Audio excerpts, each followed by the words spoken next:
We're here to kick off PowerCon.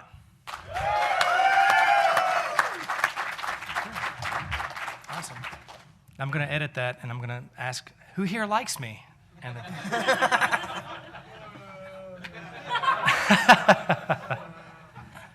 let's see. We're going to get to you in this, so don't worry. So welcome to our panel, Fall of Grayskull. I'm assuming that everyone's seen it, I hope. If not, spoiler alert. Yes, spoiler alert. So anyway, so what to expect. I made a bunch of videos, behind-the-scenes stuff, talk about a lot of the people that were involved that you may not know helped out. You're going to see stuff that may bore you to death, or it may make you pee your pants. I don't know. But, here we are. So, I guess that's the best intro that I can come up with. So I made this cool Blu-ray. So, I am Daniel Benedict. Hi. That's not me. That's him, but that's my name. So, I was the writer and director. It was awesome. I've always loved He-Man since I was 3. And I've always been into creative things and video and making home movies and into filmmaking and commercials and stuff. So as I got older, it was my profession. And I was like, I was at PowerCon 2013, and I was seeing a lot of cool people in cosplay. And I watched John Carroll's movie, and I was like, man, I want to make a He-Man movie. So I did. And that's why we're here. Back to the menu. And take it away. Hey. What's up? My name is Brian Cage, as it says on the screen. I'm a pro wrestler. That's actually how I got involved in this. Daniel was trying to find an actor that had a physique, because I work out a little bit, that was reminiscent of He-Man. And originally, you were going to shoot it in L.A., right? That was the original idea. So he was looking up wrestlers throughout L.A. and came across me and hit me up. And I remember reading it, and I was like, what? This guy's full of shit. This isn't real. Like, come on. And he goes, oh, no, we're really going to do it, and yada, yada. I'm like, I get to be He-Man then? I'm like, all right, yeah, count me in. Let's do it. So it switched over to Kentucky instead of L.A., and we had a blast filming it, man. Should I go into any other details about it now? Whatever you want to say, as long as it's not boring. So we went out there. I didn't know what to expect exactly. And I was just telling him to you earlier, because everything was shot on green screen as well. So when we went to the premiere, I was a little uneasy. I'm like, I don't know how good this is going to be or not going to be, because I have no idea how it's going to look like, because it's all green screen. Yeah, it looked like Minecraft. Yeah, right? Because I had plenty of friends who are coming with me too. They're all like hyped about it, and I'm like thinking in my head, like, what if this really sucks? I don't know. They're like, and they even asked me, like, is it going to be good? I'm like, I hope so. I don't know. And my part's gonna be good. Yeah. So I had no expectations. I didn't know what to expect, and because I knew what the budget was, and then going into it, I thought Daniel did a phenomenal job, and I was thrilled and glad I got to take part in it. And even now, like to this day, at all the different wrestling places I go around the world, there's always a few people at every show that come up. It's a wrestling show. It's not a He-Man thing. Will still come up with like something from Fall of Grayskull or some sort of He-Man or me as He-Man memorably, and have me sign it or ask about it or whatever. So it's pretty cool, pretty unique that it's crossed that boundary and it's still been that over at this point. We shot this, 4 years ago? 14, yeah. Yeah. So that's crazy. Yeah, it was a fun ride. Okay, don't go yet. I got to cue up your graphic. There you go. Hey. So yeah, I'm Johnny Bilson. Tri-Klops is the first major He-Man costume that I made, and the entire reason that I started making costumes in the first place was because I was in a discussion on He-Man.org about the movie costumes, because they were still talking about the movie that may at some point be produced. Whatever, we made ours. And someone was saying, oh yeah, they need to redesign the costumes and update them for movies. And I'm like, no, they don't. They've already been updated. You just make it, you take it seriously, and it's going to look good on film. And I think it does. But Daniel had seen my Tri-Klops, and he wanted me, to play the role in the movie and help out with the costumes and with the fight choreography, because I've been doing martial arts since 1990. So, yeah. And I also have some stuntman training. So, all right. All right. Yay, Johnny.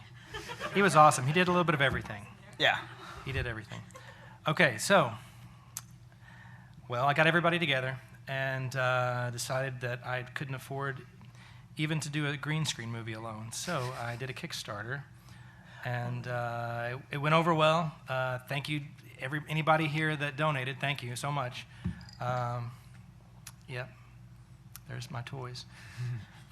Yeah, so anyway, so we raised some money after fees from Kickstarter. We raised almost enough. I still had to, use a lot of pocket money, but for the budget and for what it was and what I had available, I think we did a really good job. Could it be a million times better? Yes. Could it be a billion times worse? Yes. So I think it was pretty good. So thank you. I think it could be more better than, or more worse than more better. In a positive. I agree. It would have been more likely that it would have been a terrible film, honestly. Yeah. But I do think that for the budget that we had, we made every dollar stretch so far that it looked like it cost about 10 times as much. So. I think so. Yeah. All right. Did anyone here donate to it? Hey. Yeah.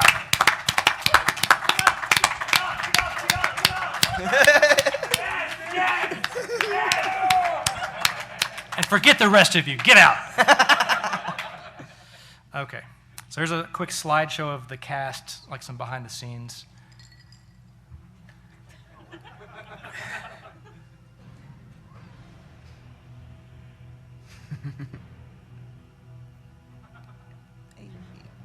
Prince Adam, Shadow Weaver. Oh, yeah. Is there music behind there? Yeah. Why is it so quiet? Just so because we can talk over it. Oh, yeah. Some videos have loud music. Oh, Tila.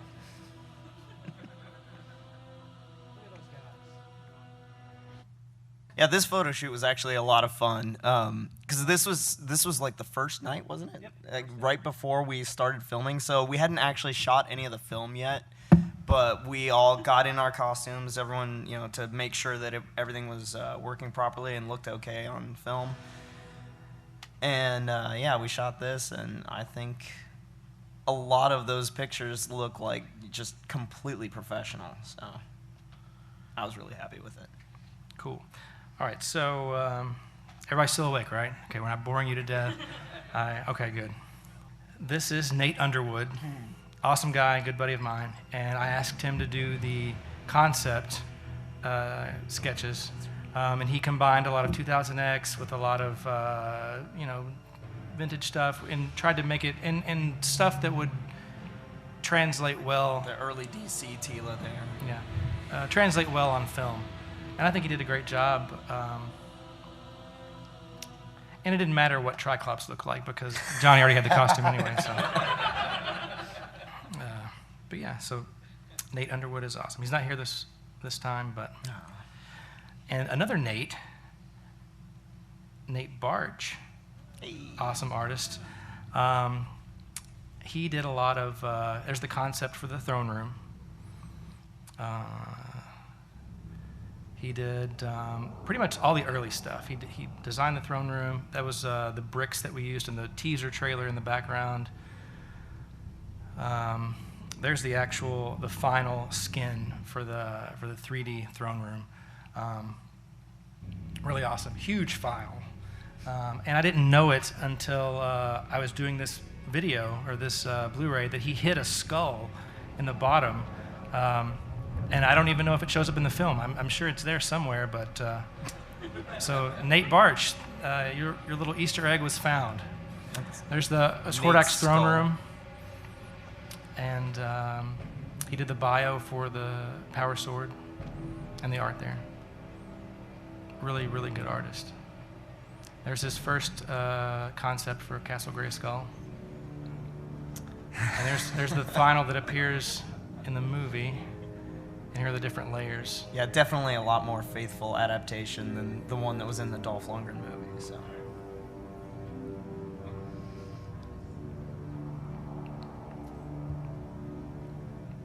Yeah, Nate does have a fairly distinctive style. Like when you were talking about the character bio there, or the sword bio, you can see his it's beautiful fingerprint on it. Yeah. I love it. Okay, so now let's go to costumes.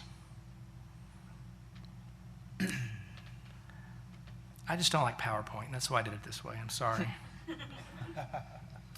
So costumes. Hey. Johnny Bilson did everything there, except for just a couple things. But he The did salad bowls. Yeah, Yeah. he did.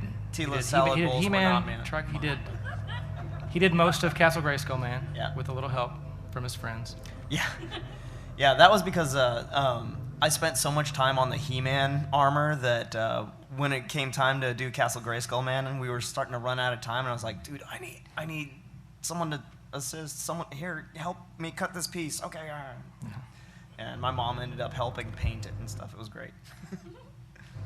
There's Lance Jay's costume. Yeah. Jay's cosplay. Holly Hasty did Tila's top, Evelyn's bracers, and her back collar piece. Angela Bermudez did the sorceress headpiece. Cassie individually sewed every feather on that top. Like it took her a week. Lance Carter did the cape. Cassie did the wig. So Cassie and I, okay, so Shadow Weaver was the craziest costume of all time. It took us months to make that, like staying up to 5 a.m. in our kitchen, just like sewing it to ourselves on accident, and it was crazy. It was made of 10 different materials. Like the main part of the torso was like rubber kitchen mats, and we did Prince Adam and the bottom half and the headpiece on Evelyn. I have a question about Shadow Weaver. How did you come up with the makeup design? Because that's a fairly distinctive thing. Well, about okay, so Louisa, the actress, Yeah. which was going to be here, she actually was going to come, but she couldn't. Yeah. But anyway, she came up with the face, the white blended into the black. So. Okay. Yeah, because it's very effective because that veil is sheer enough that you can see her mouth, but not clearly. And then with the black on the top of the face, it's got that Pulcinella look, but it's really bizarre. It didn't really come across in the final product, but a lot of times when Shadow Weaver was talking, especially when she's like melting Evelyn's face, she had this black demon goo in her mouth. So like when she's like going like the goo was like running down her face. You can't really see it in the shot that we used, but Yeah, I was gonna say she looked the coolest too. I thought Shadow Weaver's deal, and Johnny's costumes were legit, man. They were like 100% like real leather, and I don't know what steel or metal or iron you used. Steel, zinc, aluminum, copper. And for the cross on He-Man's chest, it's copper, so that it would have the reddish tint. So. And on it, there's all this battle damage. And he said he actually took a real axe, and he said he tied it onto a log or whatever and just went to town on it, so there was real battle damage. So it would really protect you then, I guess, if you're going to get hit with a sword or axe in the chest. Which also made, like, the fight scene we'll see later much more difficult to partake in, too, because it's all, the gauntlets, the chest piece, everything was heavy and real and not the most comfortable or easy, accessible accessory to have. well, Johnny's got it in his car. We can go get it right now. You can Yeah. go. But I mean, all you got to do to put it on is lift up the sword, right? So- Yeah. So Cassie did Adora and Johnny did Hordak's Dr. Clawhand. Yes. Val's unforgettable cameo. And weapons, I did the Havoc Staff and the Amulet. Chris Hedges did the Blaster, and Jackie Foster did Castle Grayskull Man's sword that he pulls off the wall in the orb room. And it is very difficult to drill a hole in an actual skull, by the way. In case you wanted to know. In case you want to go out tonight and do that. Daniel will be hosting some lobotomies later. We're going to have a skull drilling workshop later tonight. One of the unsung heroes of the movie is Siobhan, who designed every piece of digital scenery that you see. She designed every hallway, every corridor, every room, the throne room, all in Maya. And amazing. She's a game designer. She does a lot of this stuff always. And very lucky that she reached out and was like, hey, I want to do this. She did every little torch and chain and column, the crest in the orb room. That's how she started designing the throne in the throne room.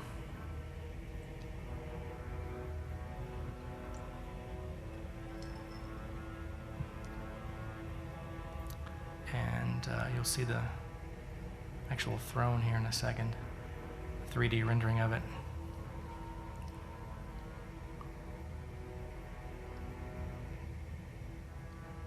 It's pretty cool, right?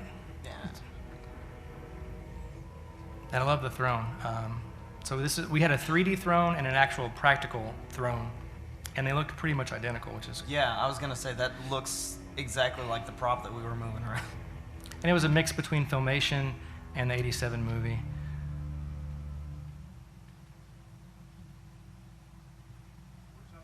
You better get out of here.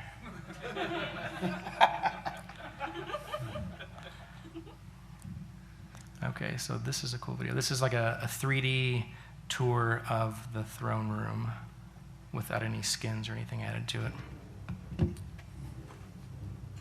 It's interesting to see some of these details because, like, in the film, they're in the background, and you don't get a chance to really focus on it and look at all the work that went into it.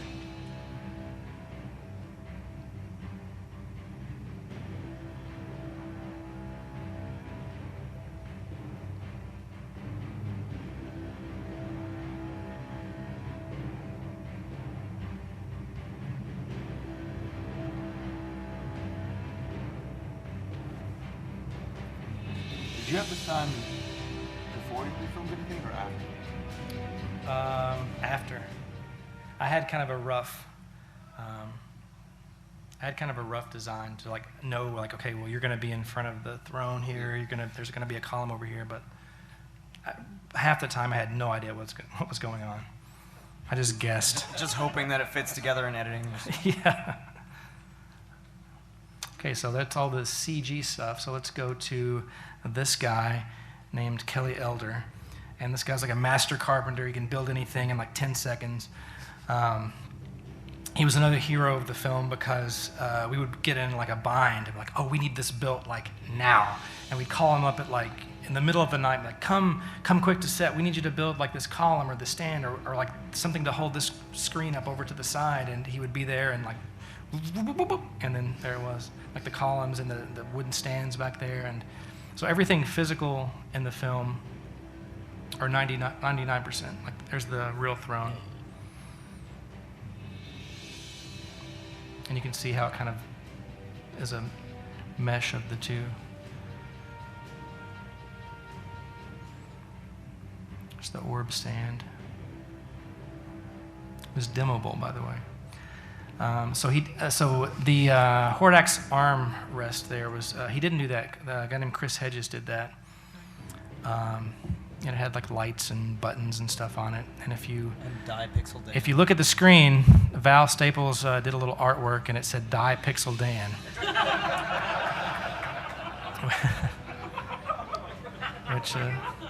which was a throwback to the Filmation die on Hordak's console there. But anyway, so we had fun with this movie. I like that there's a lot of like little things like that are thrown in. Like Tri-Klops has a line in the movie where he says, I bet you thought it was just a legend. Because in every other episode of Filmation, that it was like, oh, the amulet of Ortho Waklos, I thought that was just a legend. Yeah. Okay. All right, so here is the throne room, the opening shot of the throne room. It's the raw CG. And we're gonna go through the layers here. Add the skins, add some flame and light, add some shadow, do some color grading, add in Skeletor and Evil Lyn and He-Man, Tri-Klops. Add some more light. Yeah, a little bit. Finish him. Some more grading. And then we can fake the anamorphic ratio there and make it look cinematic. And then here's the final shot.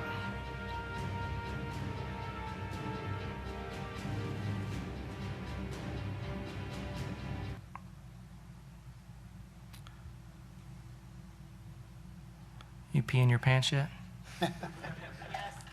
Okay, so here's the scene that follows that, and it's kind of a back and forth between the final version and the raw, uncomposited footage.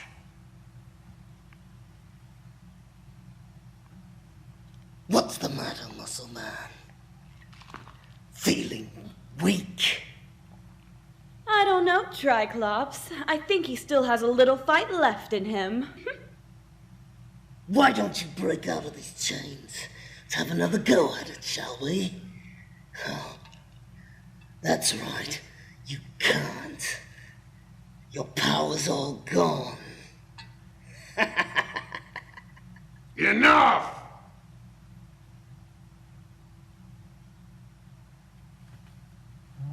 He-Man, champion of Eternia, hero of the people, most powerful man in the universe? I think not. Power. You want to see true power. You're looking at its very embodiment.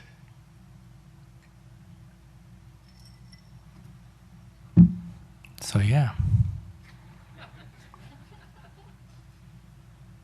Yeah, I always loved how Skeletor, you barely see any of the detail of his face until like towards the end of the film. Like he's almost completely in shadow for like the first half of the movie. And it's That's how you make movies, man. You can't reveal all the characters at once. exactly. Come on. Like you watch that first shot of RoboCop, you see his like feet, and then you see his legs, and like the back, and then you see him through some glass. Then finally, How long? And then do you you're think like, what is that? An elbow? I don't know. How long do you think you see Jaws? You know. Yeah. so yeah. So here's another similar video. This is the I Have the Power shot. It's the different layers of it.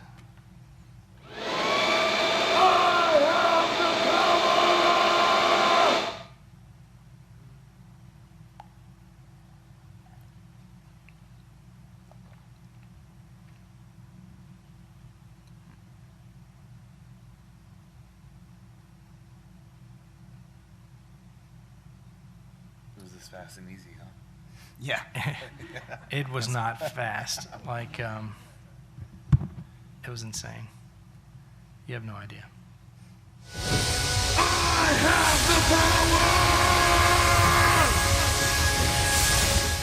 So it took so long because every single shot was green screen, and I think I calculated it up recently, and for every 1 second of the movie, it took at least 4 hours.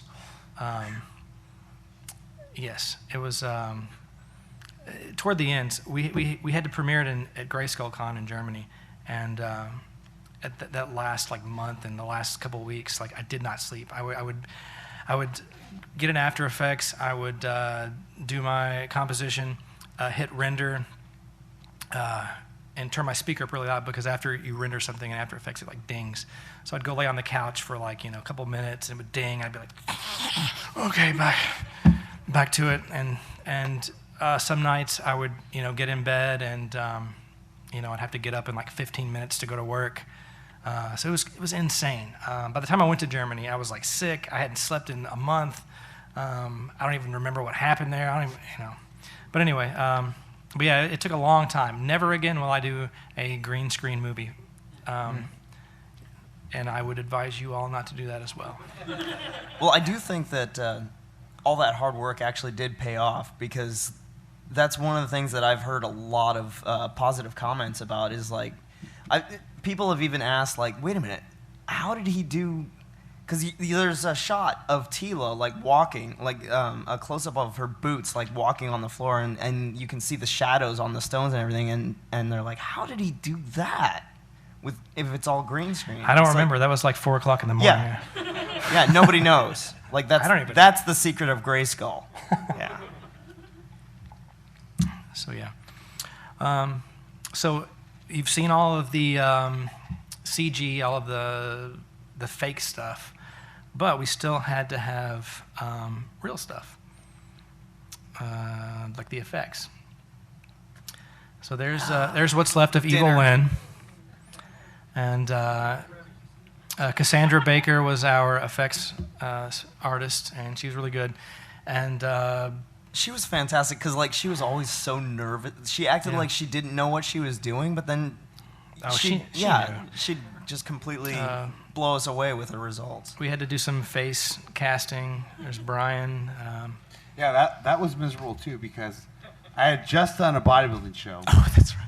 And people have never done that. It's extremely taxing. It was the same day. I was dehydrated, worn out, carb depleted, and then I probably got over your place like at midnight or something like that. It was pretty late. I think it was. And midnight. we did that. I remember like falling asleep when you guys did that too. While the plaster was on your face, and you're just like nodding off, and you're like, ah. And then to do the Castle Grayskull man, you did that MacGyver body casting with the duct tape.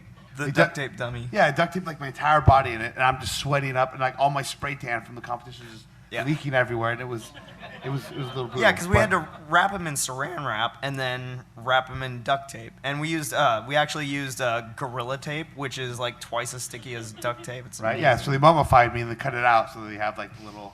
Yeah. It looked really kinky. Yeah. It did look a little S&M-ish. Yeah. One of the things that I don't think I've told you guys about is that like I still have that duct tape dummy. I've seen it. He sleeps with it at night. I saw you. He spoons it every night. He's still in my garage, and like periodically we'll like place him somewhere in the house so that someone wakes up the next morning. And, my mom put a wig and an apron and sunglasses on him, and just moves him around. It's hilarious. There's Evil Lynn getting her face. Oh yeah. Skeletor. I don't know why I'm saying that like you guys don't know what that is. There's Johnny getting his head blown off. Getting dead. Yeah. So here's we gotta shoot it soon. Evil Lynn Yeah, getting. go ahead and do it. Oh.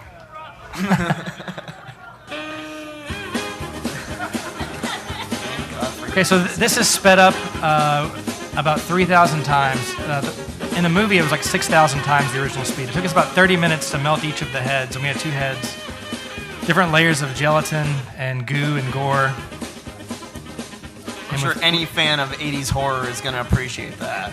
And this was, so I went to Cassandra and I was like, hey, watch this special feature on this Raiders of the Lost Ark DVD and do this effect.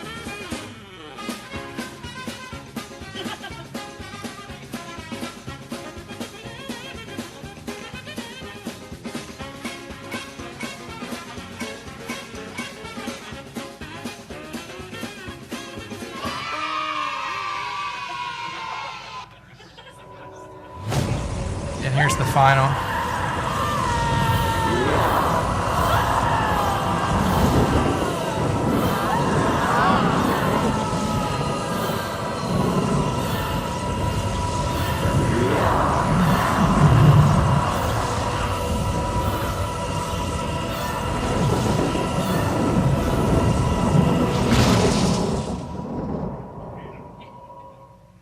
Yeah!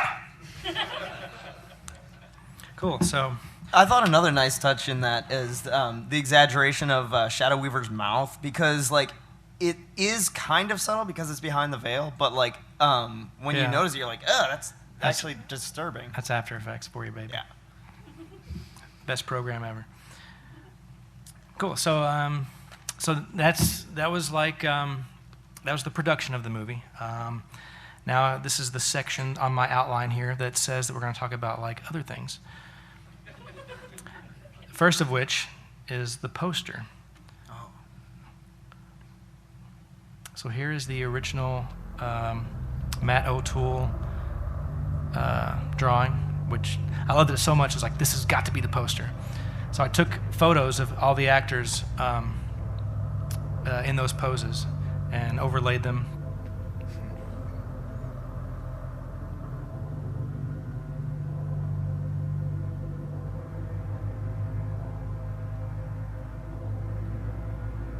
In roughly the same spots. And then once I got everything laid in, I sent it to Tony Washington, who painted over everything digitally and gave us that awesomeness. And if you don't think it's awesome, then screw you. Because I think it's awesome. I don't know if I'll ever be able to top that with a movie poster. I don't know. And then I don't know how many weeks after that, Force Awakens. The Force Awakens released their poster, and I was like, it looks just like it. Those Yeah, jerks. if you put the two side by side, they look like they were designed by the same dude, and you're like, okay. But yeah, ours was first. So sorry. was first. Suck it, Star They Wars. didn't copy of us, but I'm just saying. So yeah. And if any of you guys that donated to the Kickstarter, you probably got one of those, maybe, depending on the tier. You got one? Good. Okay, so music. So there's this guy. His name's Rob Harriman, probably the greatest musician I know and composer. The guy can play any instrument, write any song, make anything sound good. I'll send him like a clip. I'm like, I need music for this. And like 20 minutes later, I get an email, and I'm like, and I get this magic orchestration. And he's just awesome. 3 different bands lended their songs to the movie. Ball of Mayhem, Skeletor with an A, and Chronicles. Ball of Mayhem did the theme song and a music video for it, which is this.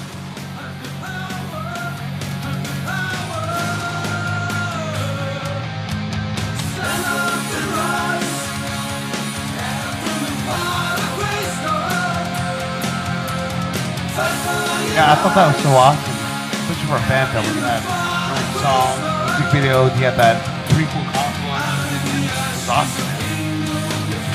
Yeah, it was a full marketing campaign. I love that. Yeah, I meant to say this at the beginning, but like this movie was definitely a collaboration from so many people, from so many countries. It is the essence of a fan film because like so many fans did this movie. It's amazing, and I'm forever grateful. I'll come mow your yard or whatever you need me to do. So thank you to everybody that helped out. And you mentioned comic, and that's coming up next. So if you ever came to any of the screenings, you probably got a comic, right? I hope so, because there's none left. I mean, I've got a couple, but rainy day. So here's the comic. Simon Eckert did the cover, beautiful cover. Sammy Amar did the art for the inside. I wrote it, and Ed Dukeshire did the lettering. And the reason why I wanted to do this was because in '85, when I was a kid, I went to see Secret of the Sword in the theater like 3 times. And every time I went, they gave me a comic book. And I was like, this is the coolest thing ever. And I wanted to do that. I was like, I want people that come to see this movie to have this comic book. And it also served to kind of set up the story because we couldn't afford to do a hour-and-a-half movie. So let's split it up. We'll film the climax, and we'll print the first half. And I love it. The comic is probably the thing that I'm most proud of. Forget the movie. Who cares? I like the comic.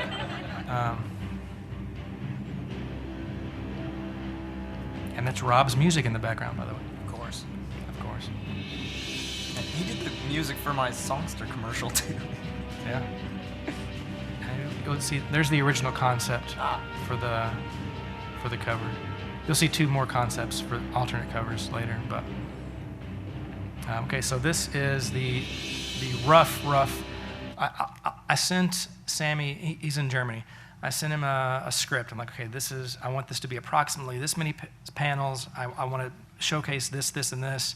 Here's what's going on. So give me a sketch. So here's the original sketch. He sends it to me. I'm like, okay, well, this is freaking awesome. Thumbs up. And then he does the actual pencils. And definite thumbs up. Then he inks it. He insisted on doing all of it himself, because usually somebody else does that.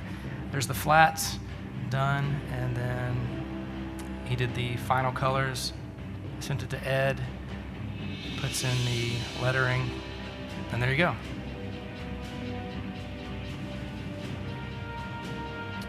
Okay, so there were 2 other options for the cover, and Simon sent me 3. This was also a cool one. My least favorite. I loved it still, but my least favorite. And the next one was a close second. Sometimes I wish I look at it like, man, we should have just done that cover. But I don't know. It is what it is. We were poor. We couldn't afford alternate covers. Yeah, only at Chicago you get this cover. Yeah. PowerCon exclusive cover. That would have been cool. It would have been cool, but yeah. It was very expensive to do a full-size comic book. Imagine. Don't do that either. Don't make a green screen movie. Don't make a full-size comic book. Stick with mini comics or something. Okay, so screenings. We did. I think it was almost a dozen different screenings in various places. The 3 that I didn't get to do were Dallas, New York, and Seattle. They were kind of lined. We were in talks to Roseville. Do what? Roseville. Did we do the Roseville? Yeah. I'm saying the ones that we didn't do. Oh. Pay attention. Wait. I thought you meant the one that you didn't get to go to. Oh no. Okay. I didn't get to go to several, but anyway, the ones we did get to go to, or we did get to do, were awesome. Here especially, Grayskull Con. Grayskull Con was the very first. The coolest thing is we premiered it in Hollywood, which is amazing, which was that screening there. Screened it in our hometown. Yeah. It was really cool. Like it was really neat. It was a lot of hard work and a lot of stressful nights and days, and I hated life. But then you go to these screenings and it's like there's fans dressed up and people like appreciate it and like, man, you did such a good job, or like we really enjoyed it, or like we were really entertained, and like it almost like makes you tear up. So it was well worth it. The payoff was awesome. So thank you for anybody here that liked it. Yeah, cool. Yay. You don't have to do that, but yeah, you can go ahead and do that. But yeah, at the premieres, meeting a lot of the fans that were just as excited about this as if it was a big Hollywood production, and I was like, all right, this feels pretty good. Like we actually gave something back to the community, and it was like something that was definitely a passion project for you, but also you got to involve so many other fans like us. Absolutely, yeah. Great experience. I probably will never relive anything like that ever again. Nobody will probably like a movie that I've done more than this, unfortunately, but yeah, hey. Next. I'm a pretty big fan of Bunny too. So. Okay. Yeah, oh yeah. I was going, my original goal, before we had this idea to do this panel, I was going to like show a clip of The Bloody Man, which is the new movie, but I don't have one, so. Oh well. Can you just act it out for us? Okay. Okay, so there's this guy here, and he goes. Okay, so along with all of that, we're getting to the collectible stuff. We did action figure accessories for Talk classics. about that. So Bjorn did these via Shapeways and hand painted them. He did Tila's blaster and the power sword. And Tri-Klops daggers, which you only see for like 0.5 seconds in the movie. Yep. And the amulet of the elders. I think you can still buy them on his site. So Joe Amaro originally was going to do this accessory kit where you get a Brian Cage head and a movie harness and a movie sword. I still want that. I have the sword, the little sword. That's kind of the rough of what it was going to look like. I think it looks like you, right? Yeah, exactly. And there, we even mocked up packaging, but for whatever reason, for a couple reasons, it didn't come to fruition. So I think he has a booth here this weekend. So you should probably go up to his booth and be like, what the heck, man? Why didn't you make this? Just slam your fist on his. And be like, we want this. Stop making snarf and make this. I'm kidding. No, his stuff is awesome. He is so talented. Like, one of the cool things about working with all these people on the movie is like, I'm kind of okay at a couple things in life, but like I got to be around people that were really good at very specific things, and it was like, man, like that's so cool. Like, how do you do that? Like, I want to do that. Like, I want to sculpt something, and then it looks like a little, if I try to sculpt something, it would look like a blob with I don't know. It would just look bad. But anyway, so it was cool to have so many very talented people involved. I'm very blessed. One of the things I think was kind of funny is looking at the classics figure for He-Man.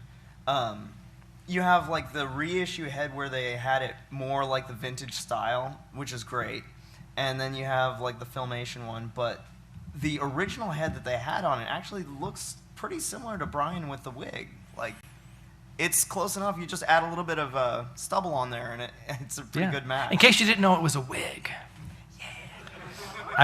Me and my daughter and I went wig shopping one day, and it was a fun time. We ourselves tried on a bunch of wigs, and then we were like, okay, well this one might look like something that would look good. So we took it to a hairstylist, and they like cut it up and dyed it and did all these things to it. And then like on set, we still had another hair person. Like, it's crazy what you can do with wigs.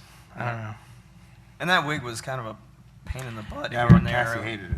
Yeah, it's it was funny too. If you go on YouTube and watch like the blooper reel for the movie, like it's Brian's like, hey, what's going on? Like no matter what you did with it, it would like stay. Yeah, there was she this could be like that, and it'd be like. There was this one little spot that just would not sit down, and it was like, stop it, and you sit there and try and tuck it behind the hair. Yeah, half the time we were filming, I was constantly like trying to poof it down. But anyway, and you will see that wig in this next clip. So this is the Skeletor He-Man fight. First thing you're going to see is just one clip of one take, and then you're going to see the final.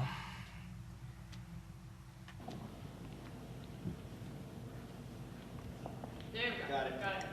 Okay, let's try it again. Hopefully this will be the last time we do it. Whole thing? Might as well, just... Okay. Go.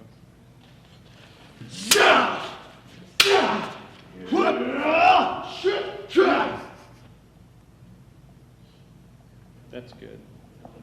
Yeah, that was perfect.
Don't you want to go punch somebody now? So Johnny helped choreograph that a lot. I was stoked to do that just since I'm a pro wrestler. I want to do all the fighting. What made that also hard, I touched on earlier about the suit being not so comfortable and easy to navigate with, but also had just recovered from a torn hamstring almost all the way. And I remember that at that very beginning, that jump where I tried him with the sword, I was a little terrified I can do all kinds of flips and crazy stuff in the ring, but this little jump off this box, I'm like, oh man, I don't know if my hamstring's ready for that right now. What if it just pops right now? I'm like, and I'm out all over again. I'm like, ugh. So it was fine, but I was a little terrified on the inside. I told Daniel, no worries, I can do it. But I really didn't think I could do it. But yeah, no, that was a blast. It turned out great with that as well. The impromptu switch back to what it looked like with the leaf blower was hysterical. But I'm just hoping we get to see the end, where I get to stab him. You got to go on YouTube to watch that. No. Can't give it to them all, huh? Nah, got to leave him wanting more. But yeah, Brian's awesome. Yeah, we made him do a lot of stuff. Like at the end when he's holding Tila, we made him do that for hours. And you hold a person up, even with the guns like this. I mean, you can't do it. Like it's crazy. Like, well, you're like, you can pick up right. Yeah, no problem. He had this camera though too that took forever to focus. So I was already holding her for like 30, 40 seconds before we even started filming. And then multiple takes. Yeah, He's like, standing oh, up, Brian, you got to say more comedic. And I'm like, trying not to say it through grimacing because my arms are just like fatigued past belief right now. I'm like, oh, hey, Tila, come on, blah, blah, blah, whatever the line was. And, it was all I could think in my head was like, oh my God. She's getting crazy heavy because I've held her for the last 3 hours straight. Like, this isometric workout isn't fun, man. Well, thank you for doing it. We appreciate your efforts. I don't know if you appreciate us, but I mean, it provided us with some good outtakes at least. So. All right, so speaking of fighting, here's another fight clip. Me being down. Is this good, Daniel? I'm ready. Okay. Ready? 3, 2, 1.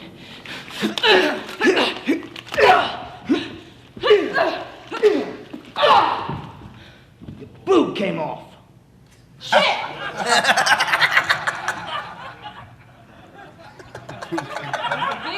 I forgot about that. Stupid girl.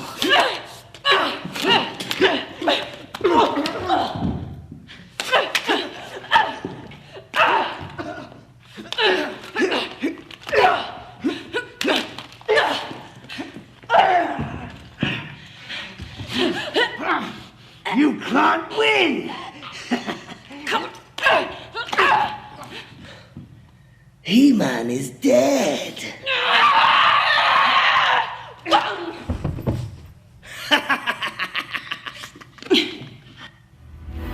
Stupid girl.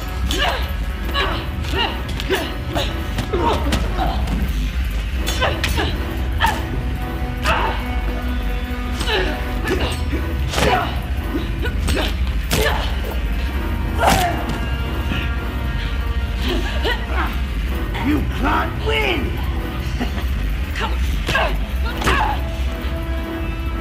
He-Man is dead.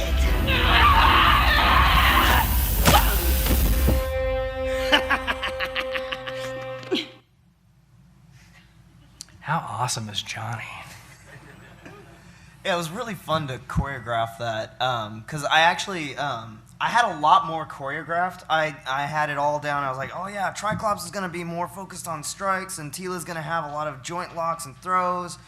And then when we went to actually shoot it, it's like, oh well, we don't want to do any throws and stuff because I don't want to show the ground. Because that means more rendering that you have to do. And I was like, oh, okay. So I had to take out a lot of the stuff that Tila did. So it ended up kind of being a little more one-sided than I originally choreographed. But, I think it looked cool. I think it looks cool. Why didn't you just shoot her? Takes a minute to charge that up. Yeah. Besides, maybe he likes a challenge. Maybe he just wanted to test her out. How'd that work out for you? Not so good. I think I'm missing one head, so yeah. But no, it was really fun to choreograph it because like I choreographed it in like little segments. Like I'm like, okay, here's a sequence, from this to this, and then I sort of like rearranged them and like figured out, okay, what makes the most natural order, and then we had to axe about half of them anyway because they all involve groundwork. But yeah, working on the He-Man and Skeletor fight though, like I choreographed a bunch of that, but Brian actually collaborated with me on that and had his own input. And I was thinking about it while we were doing it. I was like, this guy gets paid to do this. Like, he's a professional, and he's collaborating with me. Felt pretty good. What also made that more difficult as well, which I forgot about, was Skeletor's costume was even more like difficult to work with because it was fragile, it could fall apart, and like. Didn't the staff break too, or almost break? Yes, it's very loose. It's in my garage. Yeah, so that made it It's more ready like to fall sketchy, apart. like, oh, gotta kind of take it easy. Again, drilling holes in skulls doesn't work very well. And I think the staff was decently heavy too. And, oh yeah, that's right, so and it was lopsided too. Like yeah. So it made it very, very awkward to kind of try to move around, in a realistic fashion. But yeah, I think one of the things about the staff versus the sword fight is it's a weird type of fight to choreograph anyway, because like with a magic staff, that's not how you'd probably be fighting with it, but it looks really good when you do it that way. So. You put all the effects in, So. Yeah, the sparks really helped too. Like it was made with like steel pipe. Yeah. And it was very heavy, crazy heavy. Yeah, that's kind of like how I made the Evil Lynn staff that I had like years ago when I brought it here. It's made out of a big giant steel rod, and it's just completely impractical. I would never want to use that in a movie. I mean, except for to pose with. You know what's cool is that it's 10 o'clock at night. Oh. And there's a group of people sitting in a room listening to other people talk about making magic staves with steel pipe. Isn't that awesome? Only at PowerCon, guys. Anyway, all right, one more clip here, and I'll let you get back to your sleeping or drinking or whatever you do. Okay. First one, then the other. Post-credit scene.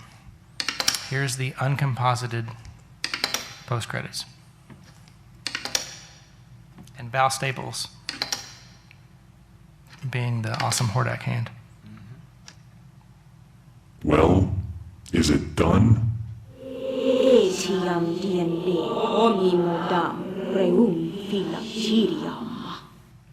What about Skeletor? Very good.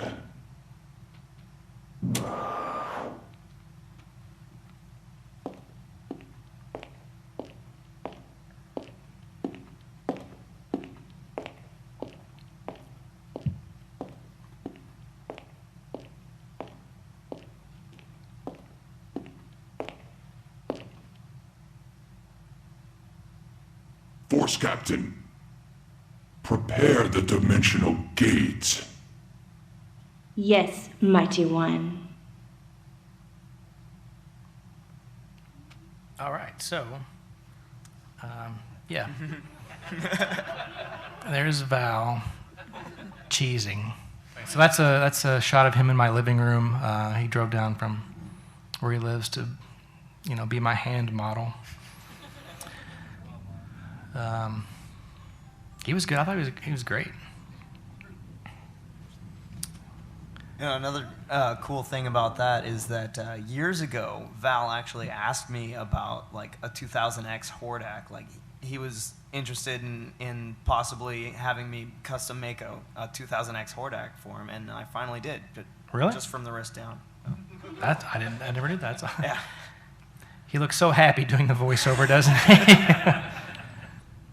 There's us shooting Adora walking. Okay, so a lot of people always ask me, are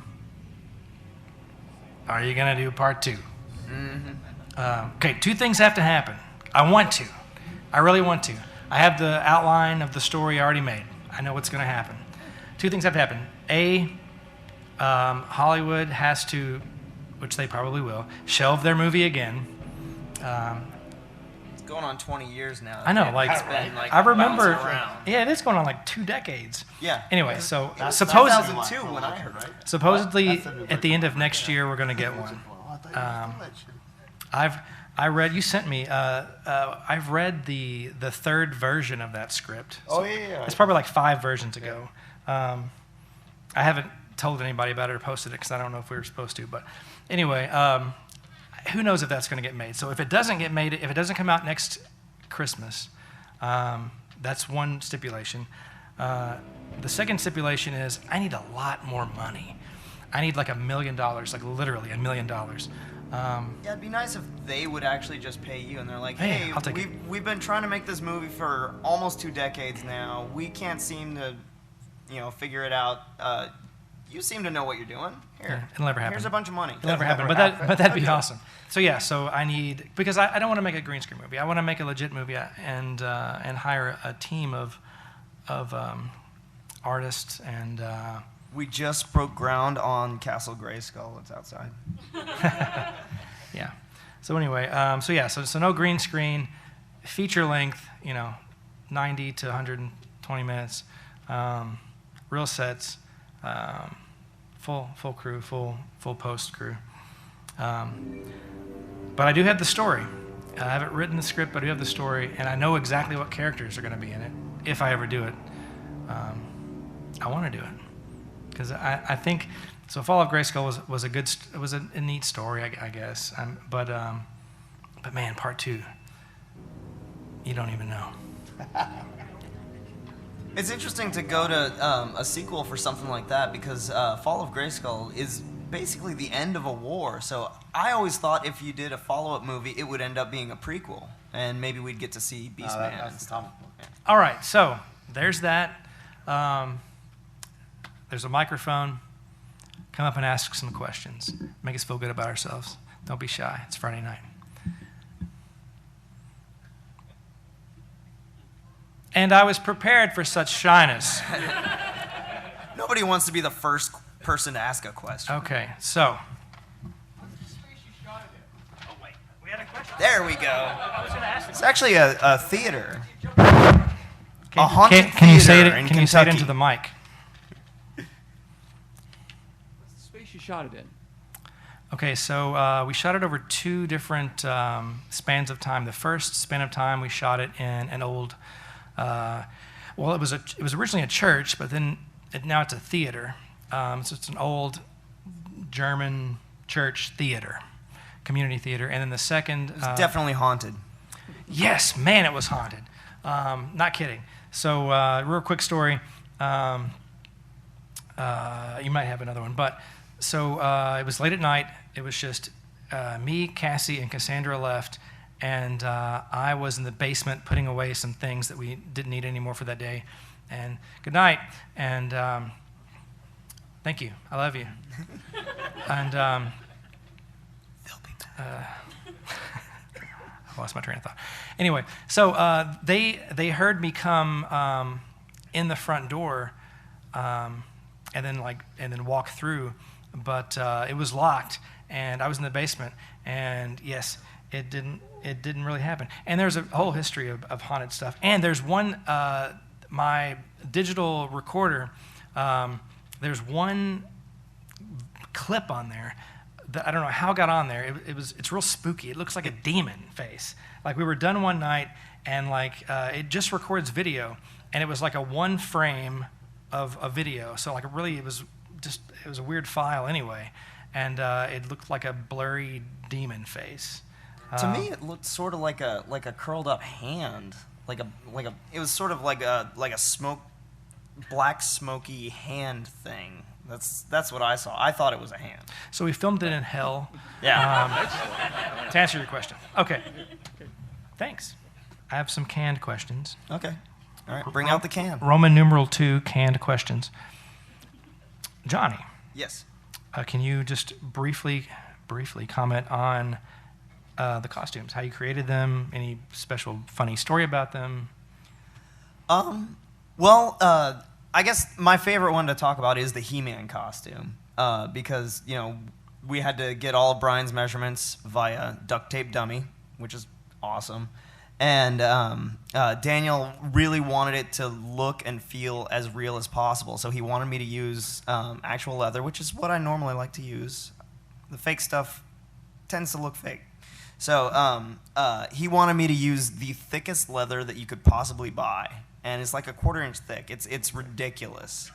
And trying to form that, like, you know, to make the straps actually bend around the form of Brian that I have, is like, that took a little while. But yeah, having that and then the chest plate actually made out of metal, I think that was some of the most fun, challenging costume work that I've done. And it still holds up. The results are I brought it here so you guys can come check out my table and actually see the armor. Anyway. Cool. All right. B, Brian, what were your biggest obstacles during filming?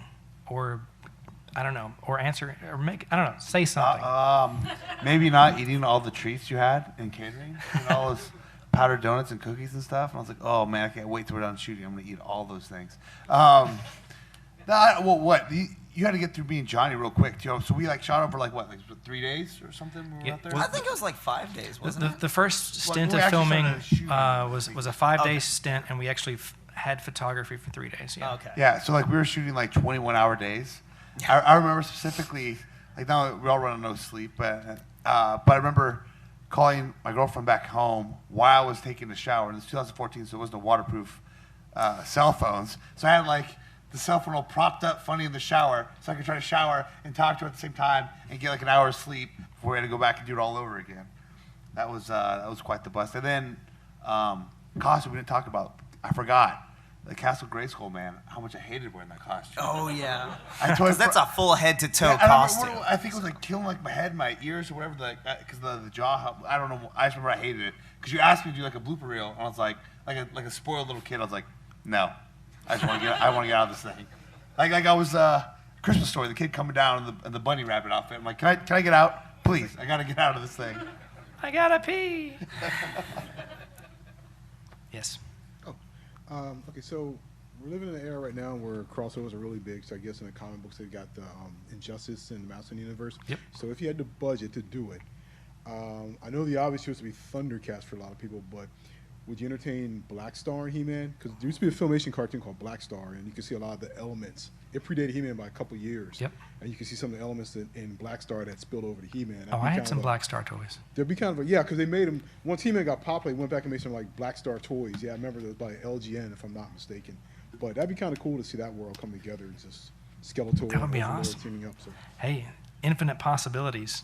Yeah, I think the universe of Black Star really fits in with Masters of the Universe anyway, because it's already a similar type of tone where you have a lot of the the sci-fi elements mixed with magic and sorcery and stuff like that. But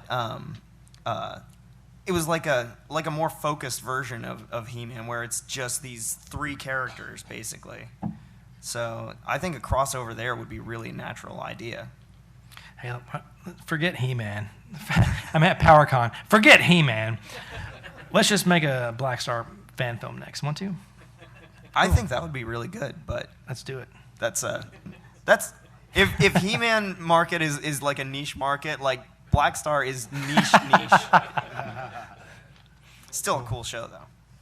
Okay, so Daniel, what would you do differently? And I guess if anyone has any more questions, this is the last thing. You would have Cringer. No, I wouldn't. I would, and I learned a lot making this movie. I learned a lot about keying out in a green blue screen, and I would try my hardest not to do a lot of it in green screen. First of all, I would make it more fast-paced too. I wouldn't have like Tila walking around trying to find the orb room. I wouldn't have like her like having this long, drawn-out conversation with Shadow Weaver. I would try to be like, pow, pow, pow, pow, pow, pow, pow. Let's fight. Just I don't know, just make it more cool. I don't know. But and have Beastman in it so we can see him get killed. Nah, it's the comic, man. The comic. I want to build a Beastman costume. Build it. I'm not stopping Makes you. Feel better. I did. I did that cosplay Yeah. wrestling I was telling you about. And I was Bane, and actually she had made the person in charge of that a really cool Beastman outfit, but I broke Beastman's back, so Oh no. so he's dead there too. All right. Well, Okay. So Roman numeral 3, and the last thing on my outline here. Does anybody have any final funny story, interesting thing, any last comment? Because, you know, we're never going to be able probably to talk about this again in front of an audience. So, anything Well, you got to say? I mean, honestly, it was kind of a hectic schedule trying to get everything done with, apparently, it was only 3 days of filming. I didn't even remember that because, yeah, we were all on pretty light sleep schedules. Like, oh, yeah, I get a couple hours, and then it's time to go back. And when we would leave the set for the night, Daniel would still be there working. And when we would get to the set in the morning, he would already be there. And we're like, I'm not sure what kind of drugs you're on. Yeah. I do remember the last day, like we got there, or we got back. It's like 5 in the morning, whatever time it was. We had to be there by 8. And I remember waking up and getting a text from you guys, like, "Oh, be there at 9." I was like, "Oh my Lord!" So happy to get that text. I'm like That's going back to bed for right. 30 minutes Yeah. real quick. Yeah. Yeah, because I know you guys. We got a little bit of sleep. I don't think we got any sleep that whole weekend. Yeah. So Yeah. I remember sleeping like underneath the blue screen. Like it was like a big banner like this, but it like wrapped onto the floor. And I remember like crawling underneath the blue screen and like sleeping for like 5 minutes. But anyway. Yeah, I was gonna say, I think you did get your sleep in like increments like that. Like someone would leave the room for a second, you would fall asleep, and then they'd walk back in. You're like, oh yeah, all right, and continue working. Cool. Anyway, so Fall of Grayskull. Thank you guys for coming. Thank you guys. Any more questions at all? Anything? I'll never answer any more questions ever. It's your last chance. Anyway. The props. The throne. So like I destroyed the throne because it was so big. I know. I kept the orb stand though. The throne was so large, and it was made out of. It was like a chair like this, with like foam and stuff built around it, and like. I mean, if you see my house and my garage right now, like you would call the authorities or something. But yeah, it was made out of foam. Kelly Elder, the guy in the presentation, built it, and I wish I still had it, but I don't have a place for it. But I have the orb stand. So yeah, so those were really the only 2 stage props. There was like the big column. I still have the column in my garage. It's like 2 sides are green, 2 sides are blue. It's taken up too much space. Yeah. I'll probably burn it soon. Film that too. Yeah. yeah, that's the sequel. That's part 2. But anyway, so yeah, that's cool. That's pretty much all the scenery. All right, I hope you guys have a very awesome PowerCon. It's the coolest weekend ever in my life, and hopefully in yours too. Yeah, so like it's good to be here. It's good to see all of your faces. It's like it's better than a family reunion. So enjoy your PowerCon. Play with your toys. Don't stab yourself with spike ore. Apparently, it's very dangerous. So anyway, give Johnny Bilson a round of applause. Thank you. Yeah. I remember right after the film was here we go again. yeah, play the music and get me off stage. No, right after the movie was released, like the one critique that I kept on hearing was like, "Oh, Tri-Klops is too skinny," and I'm like thinking, I'm standing next to Brian Cage. Like any normal human would look a little bit out of shape. I'm sorry, but anyway. And on that note, thanks for being out of shape, guys. Get the hell out.